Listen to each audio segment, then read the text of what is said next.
একটা তথ্য দিই, রাসূলুল্লাহ সাল্লাল্লাহু আলাইহি ওয়াসাল্লামের মধ্যে এমন একজন সাহাবী ছিলেন যিনি 11 বছরে ছেলের বাপ হয়েছেন। তার নাম হলো আমর ইবনে আস।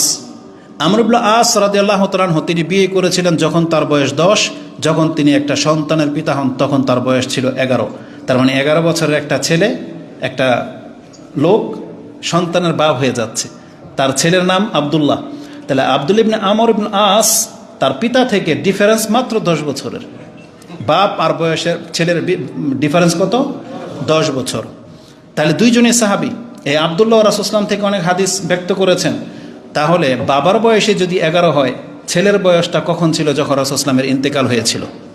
বুঝতে হবে আপনাদেরকে যে রাসূলুল্লাহ সাল্লাল্লাহু আলাইহি ওয়াসাল্লামের এই ঘটনা, আমর ইবনে আস যদি মক্কার জীবনের ঘটনা হয়ে থাকে, রাসূলুল্লাহ মদিনাতে আরো 10 বছর ছিলেন, তাহলে আব্দুল্লাহর বয়স কত? তাহলে যেই দিন রাসূলুল্লাহ ইন্তেকাল করেন তখন হয়তো আব্দুল্লাহর বয়স